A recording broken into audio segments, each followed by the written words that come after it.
1774 में नरेंद्र कुमार देव नाम के ब्राह्मण को फांसी दी।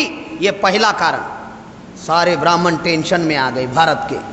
दूसरा कारण, जिन ब्राह्मणों ने शिक्षा से वंचित रखा था, अंग्रेजों ने 1813 में प्री प्राइमरी एजुकेशन का निर्माण किया।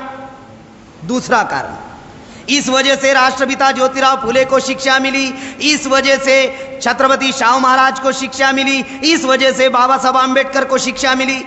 तीसरा कारण, 1854 में अंग्रेजों ने विश्वविद्यालय का निर्माण किया। और चौथा कारण, 1918 में जब साउथ ब्यूरो कमीशन भारत में जातवार प्रतिनिधित्व देने के लिए आया, अंग्रेजों ने ब्राह्मणों को 1% भी अधिकार नहीं दिया। जिन मुगलों ने 40% हिस्सेदारी दी थी, अंग्रेजों ने ब्राह्मणों को कुछ नहीं दिया। तो ब्राह्मणों को लगा अगर अंग्रेज ज्यादा दिन तक भारत में रहेंगे तो ये जो SC ST OBC जो समाज है, जिनको हजारों सालों से हम लोगों ने शिक्षा से वंचित करके रखा, ज्ञान से वंचित करके रखा, अगर ये जाग जाएंगे तो इनकी संख्या ज्यादा है, तो ये लोग इस देश के हुक्मरान बन सकते हैं। अगर इन लोगों को हमारा षड्यंत्र पता चला तो फिर ब्राह्मणों का क्या होगा। इसीलिए जितना जल्दी हो उतना जल्दी अंग्रेजों को भगाओ। और भगाने के लिए 28 दिसंबर 1885 में कांग्रेस बनाई। और कांग्रेस का पहला सर्वे सर्वा न्यायमूर्ति गोविंद रानडे नाम का ब्राह्मण राष्ट्रपिता ज्योतिराव फुले को कह रहे थे कि फुले, आप बुद्धिमान हो, अंग्रेजों का राज है, अगर अंग्रेजों को अगर जल्द से जल्द इस देश से भगाते हैं तो भारत आजाद हो जाएगा। तो इसलिए आपको कांग्रेस के आंदोलन में शामिल होना चाहिए। तो फूले ने कहा, ये मैं आपके आंदोलन में शामिल नहीं होता। और राष्ट्रपिता ज्योतिराव फुले कांग्रेस में शामिल नहीं हुए। फिर बाल गंगाधर तिलक ने शाहू महाराज को चिट्ठी लिखी और कहा कि आप राजा हो, आप सरीका व्यक्ति, अगर अंग्रेजों को गुलामी से मुक्त होने का जो आंदोलन चल रहा है, अगर इसमें आप शामिल होते हैं तो देश जल्दी आजाद हो जाएगा। तो शाहू महाराज ने कहा, आप ब्राह्मण लोग मेरे सरीके राजा को सोचने नहीं देते, तो मेरी इस भोली भाली जनता का क्या करोगे। जाओ जाओ, मैं आपके आंदोलन में शामिल नहीं होता। और बाबा साहब आम्बेडकर जब विदेश में पढ़ाई कर रहे थे तो बाबा साहब के पास में लाला लाजपत राय गए और बाबा साहब को कहे कि मिस्टर आम्बेडकर, अछूत समाज में आप बहुत बुद्धिमान व्यक्ति हो, पढ़े लिखे व्यक्ति हो, अगर आप सरीका व्यक्ति अगर इस आजादी आंदोलन में शामिल होता है तो अंग्रेजों को जल्द से जल्द भगाया जा सकता है। तो बाबा साहब ने कहा, लाला जी, मैं यहाँ पर पढ़ने के लिए आया हूँ, मुझे पढ़ने दीजिए, भारत में आने के बाद मैं देखूंगा मुझे क्या करना है। और बाबा साहब ने लाला लाजपत राय यानी गांधी के आंदोलन में शामिल नहीं हुए। और बाबा साहब ने कहा, गुलामी में जिनकी हमें बातें सहन नहीं होती, आजादी में उनकी लातें खानी पड़ेगी। राष्ट्रपिता ज्योतिराव फुले ने क्या कहा, जब तक अंग्रेज माए बाप भारत में है तब तक भारत के शूद्र अति शूद्रों ने ब्राह्मणों के गुलामी से मुक्त होने के लिए जल्दी करनी चाहिए। अब तक कांग्रेस थी, बीजेपी निर्माण नहीं हुई थी, कम्युनिस्ट निर्माण नहीं हुआ था, टीएमसी निर्माण नहीं हुई थी। तो आप लोग सोच रहे होंगे कि यार ये तो बीजेपी, कम्युनिस्ट और टीएमसी का नाम नहीं ले रहा है, ये कांग्रेस का मामला चल रहा था ना तब। अब ब्राह्मणों ने 5 राष्ट्रीय स्तर के संगठन, 5 राष्ट्रीय स्तर की पार्टियां ब्राह्मणों ने बनाई। हमारे महापुरुष जो ब्राह्मण आंदोलन चला रहे थे अंग्रेजों के गुलामी से मुक्त होने का, उसमें शामिल नहीं हुए। और आज हमारे लोग उनके झंडे उठा रहे हैं, डंडे पकड़ रहे हैं, उनके पीछे पीछे भाग रहे हैं। मामला समझ में आ रहा है? बहुत गंभीर मामला है। उस वक्त कांग्रेस थी, राष्ट्रपिता ज्योतिराव फुले ने कहा था, जो कांग्रेस में जाएगा वो अपनी बाप की औलाद नहीं। ये राष्ट्रपिता ज्योतिराव फुले ने कहा था कि जो कांग्रेस में जाएगा अपने बाप की, खुद के बाप की औलाद नहीं। यानी हमारे महापुरुष ब्राह्मणों के गुलामी से मुक्त होने का आंदोलन चला रहे थे, जो अभी तक हम लोग आजाद नहीं हुए। 15 अगस्त को अंग्रेज नाम का विदेशी चला गया और ब्राह्मण नाम का विदेशी इस देश का हुक्मरान बना। आज हम लोग गुलाम हैं। इस वजह से क्या हुआ? इस देश का शासक ब्राह्मण होने की वजह से क्या हुआ? जो समस्या अंग्रेज काल में नहीं थी, वो समस्या आजाद भारत में निर्माण हुई। अंग्रेज काल में नक्सलवाद नहीं था, आजाद भारत में नक्सलवाद आया। अंग्रेज काल में आतंकवाद नहीं था, आजाद भारत में आतंकवाद आया। अंग्रेज काल में एक भी किसान ने आत्महत्या नहीं की, आजाद भारत में लाखों किसानों ने आत्महत्या की। अंग्रेज काल में एक भी महिला के ऊपर बलात्कार नहीं हुआ। आजाद भारत में हर 5 मिनट के अंदर एक महिला के ऊपर अन्य अत्याचार होता है। जो समस्या गुलाम भारत में नहीं थी, आजाद भारत में निर्माण हुई। यह हमारी आजादी नहीं है। हमारे महापुरुषों ने जो हमारे आजादी का आंदोलन चलाया, वो अभी भी पूरा नहीं हुआ। ये 2 नंबर का काम है आजादी का आंदोलन। पहला अधूरा कार्य क्या है महापुरुषों का?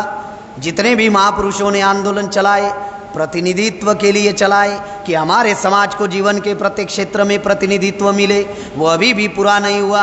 दूसरा, हमारा समाज मनुवादी ब्राह्मणवादी व्यवस्था का हजारों सालों से गुलाम है, जो आज भी आजाद नहीं हुआ। ये आजादी का आंदोलन, अभी तक हमारे आजादी का आंदोलन पूरा नहीं हुआ। ये 2 नंबर का काम है। तीसरा काम, डॉक्टर बाबा साहब आम्बेडकर ने सोचा कि मैं अकेला व्यक्ति विदेश गया और वहां से पढ़ लिख कर आया तो मेरे बुद्धि का विकास हुआ। ये किस वजह से हुआ? हायर एंड प्रोफेशनल एजुकेशन की वजह से हुआ। ये किस वजह से हुआ? फॉरेन एजुकेशन की वजह से हुआ। तो बाबा साहब अम्बेडकर ने सोचा, अगर मेरा इतना विकास हुआ और मैंने इस समाज के लिए इतना किया, अगर मेरे सरीका नौजवान अगर विदेश जाएंगे, पढ़ लिख कर आएंगे, तो हमारे समाज का कल्याण होगा। इसलिए बाबा साहब अम्बेडकर ने फॉरेन एजुकेशन देने के लिए हमारे समाज के 52 स्टूडेंट को विदेश में भेजा। उसमें से पहली बैच जो थी 16 स्टूडेंट को भेजे। कुल बाबा साहब ने 52 स्टूडेंट को भेजा, उनमें से 51 विदेश में ही रह गए। उधर ही मकान बनाए, उधर ही शादी की, उधर ही बच्चे पैदा, इधर आए ही नहीं। सिर्फ एक व्यक्ति रिटर्न आया, उसका नाम है बैरिस्टर राजा भाऊ खोबरागड़े। वो आया, कांग्रेस में चला गया। कोई फायदा हुआ? बाबा साहब ने सोचा, मैं अकेला गया था, अकेला पढ़कर आया, तो इस देश का मैंने इतना कल्याण करने का प्रयास किया।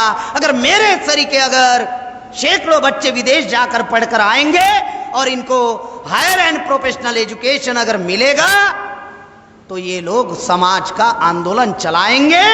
ऐसी सोच बाबा साहब अम्बेडकर ने रखी थी, नहीं हुआ।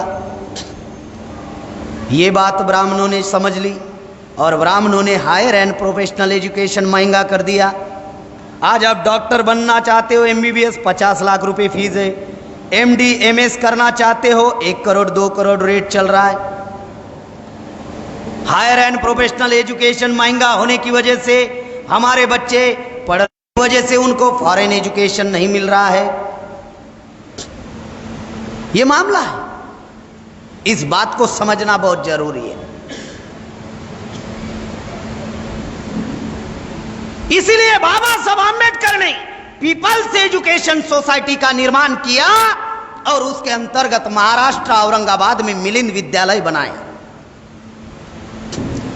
लेकिन बाबा साहब अम्बेडकर जीवित नहीं रह पाए, इस वजह से ये कार्य अधूरा है।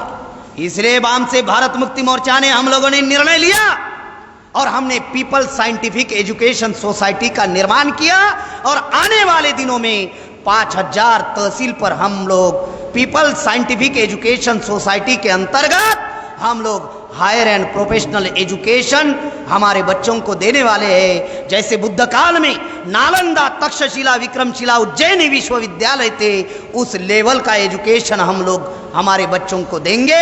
जहाँ पे हमारे बच्चों का ब्रेन डेवलप होगा और सही क्या है और गलत क्या है इसका दृष्टिकोण हमारे समाज के बच्चों में निर्माण होगा।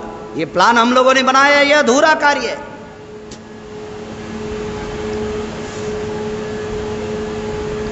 उसके बाद में 2 सितंबर 1946 को इंटरिम गवर्नमेंट बनी। बगैर चुनाव का प्रधानमंत्री पंडित जवाहरलाल नेहरू बना, बगैर चुनाव का प्रधानमंत्री। और गांधी जी ने ऐलान किया मिस्टर अंबेडकर के लिए संविधान सभा के दरवाजे ही नहीं, खिड़कियां भी बंद है। बाबा साहब महाराष्ट्र में चुनाव में खड़े थे, गांधी जी और नेहरू ने 25,000 खर्चा किए, बाबा साहब को हराए।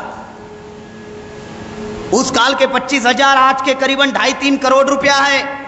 चुनाव प्रचार का क्राइटेरिया 2,000 रुपए का था। 25,000 गांधी और नेहरू ने खर्चा किया। मतलब पहला भ्रष्टाचार अगर इस देश में किसी ने किया तो गांधी और नेहरू ने किया। बाबा साहब महाराष्ट्र से चुनाव हारे।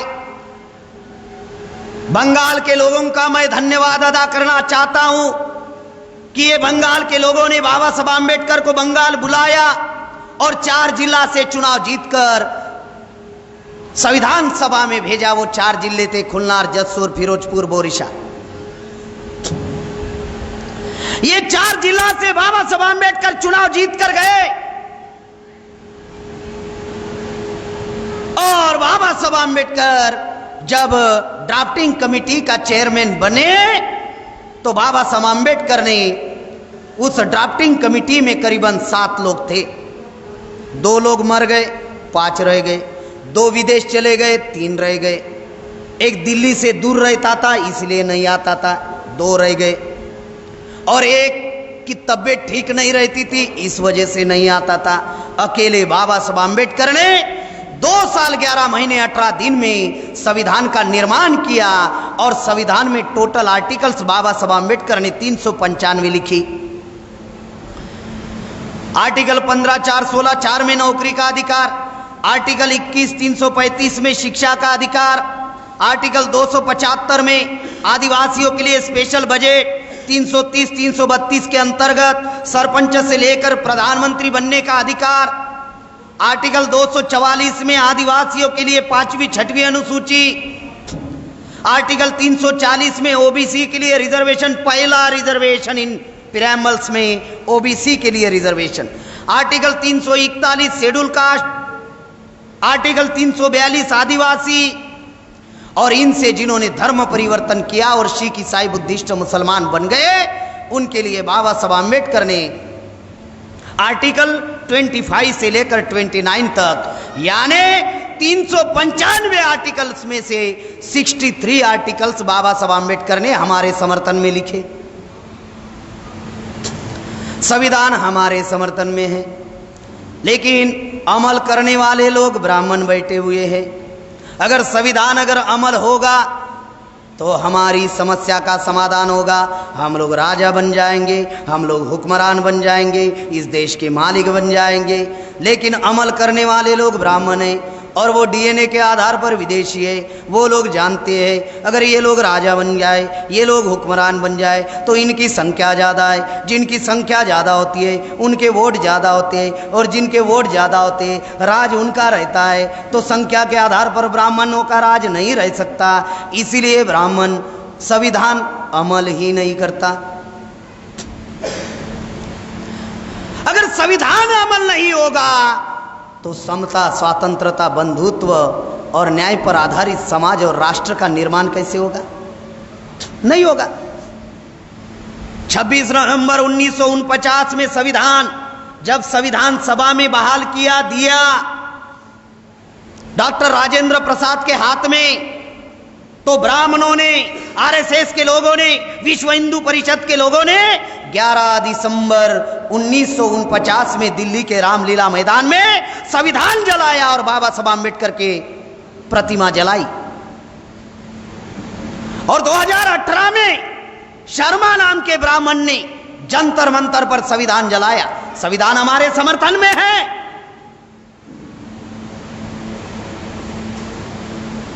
और वो लोग अभी संविधान को खत्म करने में लगे हुए हैं और इस देश में मनुस्मृति लाना चाहते हैं। रोड पर गाड़ी, ये मेरा उदाहरण ध्यान रखिए, जिंदगी में रोड पर गाड़ी चलाने का अधिकार आपको भी है, ब्राह्मण को भी है। सिर्फ तय करना है स्पीड किसकी बढ़ानी है। आप अपनी स्पीड बढ़ाओगे तो मंजिल तक पहले आप पहुंचोगे। आप पहुंचोगे तो समता, स्वतंत्रता, न्याय, बंधुत्व पर आधारित समाज और राष्ट्र का निर्माण करोगे। अगर ब्राह्मण ने अगर स्पीड बढ़ाई और वो पहले पहुंच गया तो मनुस्मृति लागू करेगा। रोड पर गाड़ी चलाने का अधिकार आपको है, ब्राह्मणों को भी है ना। हमारे लोग स्पीड नहीं बढ़ाते। जो स्पीड बढ़ा रहा है, जो स्पीड बढ़ा रहा है, उसके एक्सीलेटर का वायर निकालने का काम करते। साले इतने होशियार लोग हैं। समझ में आ रहा है मामला? हमारे लोग स्पीड बढ़ाते नहीं, जो बढ़ा रहा है उसके एक्सीलेटर का वायर जो है वो निकाल देंगे।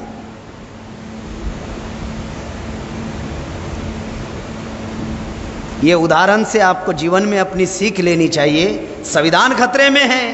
अगर ब्राह्मण मंजिल तक पहुंच गया पहले तो मनुस्मृति लागू होगी। पहले क्या था? पीछे मटका था, पीछे झाड़ू था, अब कमर में बंदूक आ गई संविधान की वजह से। आगे झाड़ू था तो टाई लटक रही है।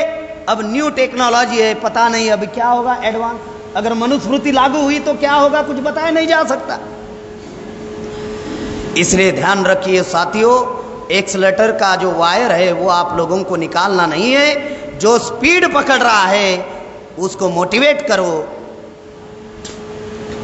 जितना जल्दी आप लोग मंजिल तक पहुंचाने के लिए काम करोगे और लोगों को मोटिवेट करोगे, उतना ज्यादा जल्दी हम लोग अपनी मंजिल तक पहुंचेंगे।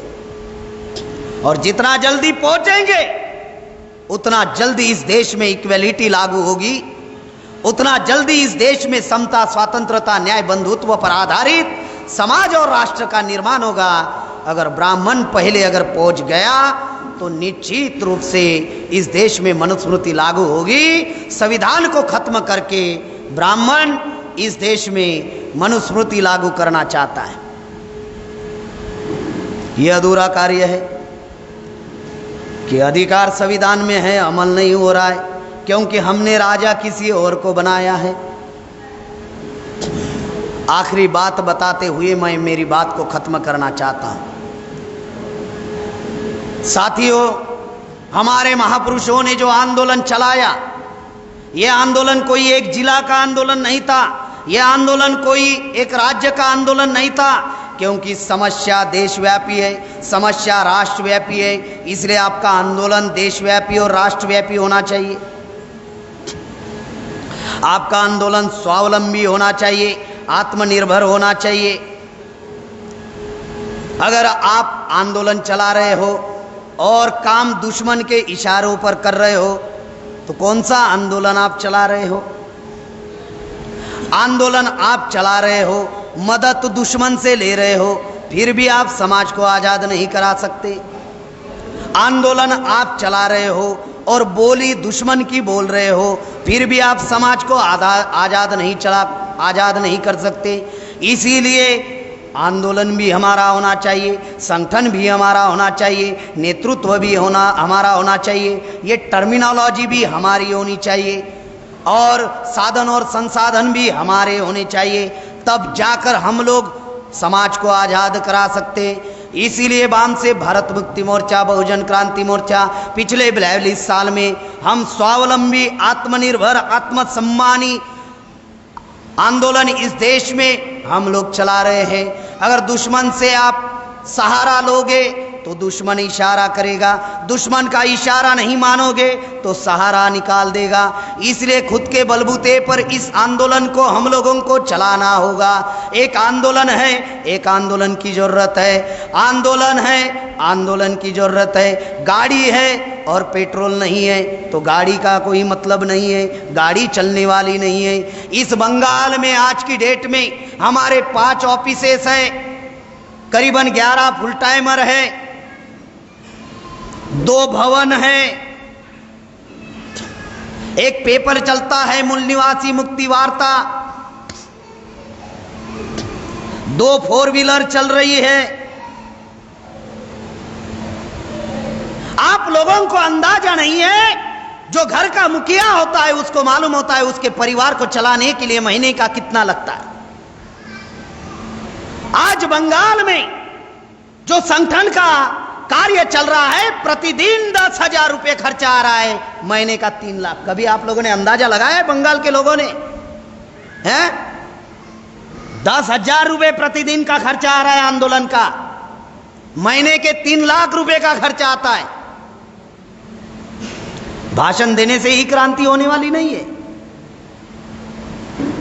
जो आंदोलन आप लोग चलाना चाहते सिर्फ इतना ही है जितना आपको बताया, 5 ऑफिस, 2 भवन, 11 full timer, 1 paper, 2 4 wheeler, 2 2 wheeler भी चल रही है, कार्यकर्ता ने दी हुई। अब अंदाजा लगाइए, इस बंगाल में 23 जिले हैं और 341 ब्लॉक है, और आने वाले 5 साल में हम लोग 23 जिलों में 23 ऑफिस, 341 ब्लॉक में 341 ऑफिस और 500 फुल टाइमर की फौज हम लोग बंगाल में खड़े करने जा रहे हैं। आप अंदाजा लगाइए खर्चा कितना आएगा। है कि नाम की सरकार रहेगी, टाइटल सरकार है। सरकार बनाना चाहते हो और साधनों का निर्माण नहीं करना चाहते तो सरकार कैसे बनाओगे? हैं कैसे बनाओगे? सरकार हवा में बनेगी। इतना चल रहा है तो 10,000 प्रतिदिन खर्चा है।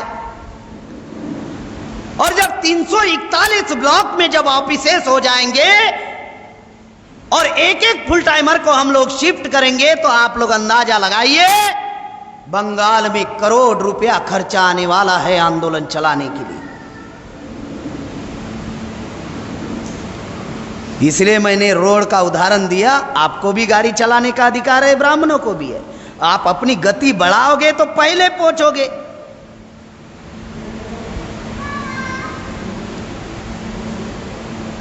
सोशल मीडिया का सेंटर हम लोगों ने कलकत्ता में निर्माण किया और हर जिला में 2-2 लोगों को हमने सोशल मीडिया का प्रतिनिधि के तौर में हम लोगों ने नियुक्त किया। एक सेंटर हम लोगों ने खड़ा किया, 3 लाख रुपए खर्चा है हम लोगों को, और ये पैसा सेंट्रल ने प्रोवाइड किया। अब 5 राज्यों में सोशल मीडिया के सेंटर बने हुए हैं। बंगाल में बना, बिहार में बना, यूपी में बना, महाराष्ट्र में बना, अभी ओडिशा में काम एंडिंग पर आ गया, और हर राज्य में कैपिटल में हम लोग सोशल मीडिया आने वाले दिनों में खड़े करने वाले हैं। मेश्राम साहब ने कहा 42 साल की जिंदगी मैंने संगठन खड़ा करने में लगाई, अब आने वाले 10 साल मैं सोशल मीडिया के लिए लगाऊंगा, दूसरा कोई काम नहीं करूंगा। सोशल मीडिया खड़ा करने के लिए, स्टेट लेवल का सोशल मीडिया खड़ा करने के लिए सेंट्रल से निधि प्रोवाइड किया जाएगा, और फिर कमिश्नरी लेवल का सोशल मीडिया खड़ा करेंगे, फिर जिला स्तर का सोशल मीडिया, फिर सब डिवीजन का, फिर ब्लॉक का, और इस प्रकार से जीपी तक हमारा सोशल मीडिया खड़ा रहेगा।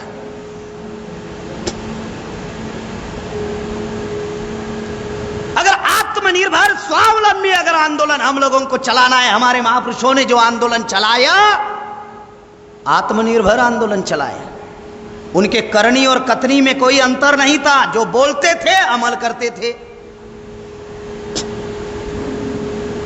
हमारे लोग नाम बाबा साहब आंबेडकर का लेते हैं, नाम हरचांद गुरचांद ठाकुर का लेते हैं, नाम राष्ट्रपिता ज्योतिराव फुले छत्रपति शाहू महाराज का लेते हैं, बाबा साहब का नाम लेते हैं। क्या नाम लेते हैं? जय भीम। और जय भीम बोलो किधर भी चलो, साला बीजेपी में चलो, कांग्रेस में चलो, टीएमसी में चलो, कम्युनिस्ट में चलो, जिधर मौका मिले साला उधर चलो, लेकिन जय भीम बोलो, कुछ मत करो।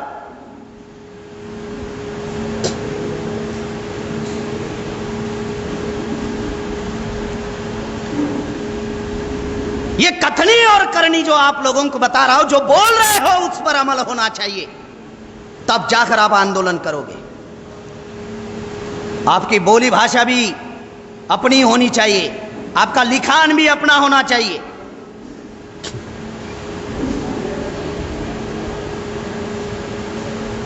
इसीलिए आप लोगों को जो बातें बता रहे हैं, कि महापुरुषों का जय जयकार करने से मामला आगे बढ़ने वाला नहीं है। तो जो अधूरा कार्य है वो पूरा करने के लिए हम लोगों को टाइम, टैलेंट, मनी लगाना होगा। दुनिया में आंदोलन चलाने के लिए 3 चीजों की जरूरत है: टाइम, टैलेंट, मनी। समय देने वाले लोगों को तैयार करना होगा, पैसा देने वाले लोगों को तैयार करना होगा, क्योंकि दुश्मन निजीकरण करके हमारे समाज के रिसोर्सेज खत्म किया जा रहा है। और बुद्धि देने वाले लोगों को भी हम लोगों को तैयार करना होगा। जो जितना समय दे सकता है उतना समय उससे लो, जो पैसा दे सकता है उससे पैसा लो, जो बुद्धि दे सकता है उसको उसकी बुद्धि हम लोग ले सकते हैं। टाइम, टैलेंट, मनी के आधार पर इस देश में आजादी का आंदोलन चलाया जा सकता है। तो हमें आत्मनिर्भर आंदोलन चलाना होगा। दूसरा, ब्राह्मणों का मौलिक सिद्धांत है, उसका एक चरित्र है कि वो ऑर्गेनाइज वे में हमको गुलाम बना रहा है। जम्मू कश्मीर के लोगों को जैसे गुलाम बना कर रखा, कन्याकुमारी के लोगों को वैसे ही गुलाम बना कर रखा, गुजरात के लोगों को वैसे ही गुलाम बना कर रखा, बंगाल के लोगों को वैसे ही गुलाम बना कर रखा। उसका तरीका एक ही है। आरक्षण पूरे देश भर में खत्म हो रहा है, निजीकरण पूरे देश भर में आया है, किसान की आत्महत्या पूरे देश भर में हो रही, महिलाओं के पर अत्याचार पूरे देश भर में हो रहा है, एनआरसी पूरे देश भर में लागू हो रही है या नहीं? तो समस्या आपकी देशव्यापी है, संगठन आपका जिला व्यापी रहेगा, संगठन आपका राज्य व्यापी रहेगा, तो ये देशव्यापी समस्या का समाधान आप कर पाओगे? पत्थर को अगर सिर मारोगे, ये पत्थर सरी का मजबूत व्यवस्था है। विधेयपालिका ब्राह्मणों के नियंत्रण में, कार्यपालिका ब्राह्मणों के नियंत्रण में, न्यायपालिका ब्राह्मणों के नियंत्रण में, मीडिया ब्राह्मणों के नियंत्रण में, पुलिस ब्राह्मणों के नियंत्रण में, मिलिट्री ब्राह्मणों के नियंत्रण में, पैरामिलिट्री ब्राह्मणों के नियंत्रण में, बंदूक उनके पास में, गोली उनके पास में, दंडा उनके पास में। ये पत्थर सरी का मजबूत व्यवस्था है। अगर पत्थर को एक आदमी सिर मारेगा तो नुकसान सिर का होगा। इतना समझ में नहीं आता हमारे लोगों को।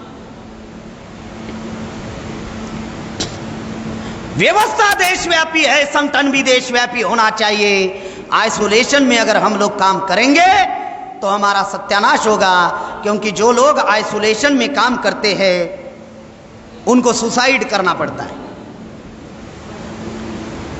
इसलिए साथियों, हम लोगों ने बहुजन क्रांति मोर्चा बनाया। बहुजन क्रांति मोर्चा ये कोई संगठन नहीं है, ये एक मंच है, क्योंकि हमारा समाज जातियों में बांटा हुआ है और संगठनों में बटा हुआ है। लाखों संगठन हमारे समाज में निर्माण हुए हैं। इस वजह से टाइम, टैलेंट, मनी डिवाइड हो चुका है। अगर आप लोग इस देश में, अगर हम लोग आजाद होना चाहते हैं, हुक्मरान बनना चाहते हैं, तो मैं सभी संगठनों को एक बात कहना चाहता हूं इस मन से कि आप अपना डंडा, झंडा, डेंडा बरकरार रखो। अगर संगठन आप लोगों ने बनाया है तो अपना झंडा बरकरार रखो, डंडा बरकरार रखो, एजेंडा बरकरार रखो। लेकिन जो समाज की कॉमन मिनिमम समस्या है कि समाज मनुवादी, ब्राह्मणवादी व्यवस्था का गुलाम बना हुआ है, इस कॉमन मिनिमम समस्या के आधार पर हम लोग इस देश में इकट्ठा हो सकते हैं, एक मंच पर आ सकते हैं। अगर एक मंच पर अगर लाखों डंडे, लाखों झंडे, लाखों एजेंडे लेकर अगर एक मंच पर अगर आप आते हो तो इस देश में हम लोग आजाद हो सकते हैं। ऐसा अगर हम लोग करेंगे तभी हम लोग महापुरुषों का जो जयंती कार्यक्रम आज यहाँ पर मनाया जा रहा है और जिसके द्वारा ये संदेश आप लोगों को दिया जा रहा है कि ये क्या है कि प्रतिनिधित्व हमारे समाज को अभी तक नहीं मिला है। दूसरा, हमारे समाज अभी तक गुलाम है। तीसरा, हमारे समाज को हायर एंड प्रोफेशनल एजुकेशन और फॉरेन एजुकेशन की ज़रूरत है। चौथा, हमारा समाज जो है हम लोगों को स्वाभिमानी, आत्मनिर्भर और आत्मसम्मानी आंदोलन खड़ा करना होगा। और आखिरी, इस देश में राष्ट्रव्यापी समस्या है तो राष्ट्रव्यापी आंदोलन हम लोगों को खड़ा करना होगा, तभी महापुरुषों का उद्देश्य सफल हो।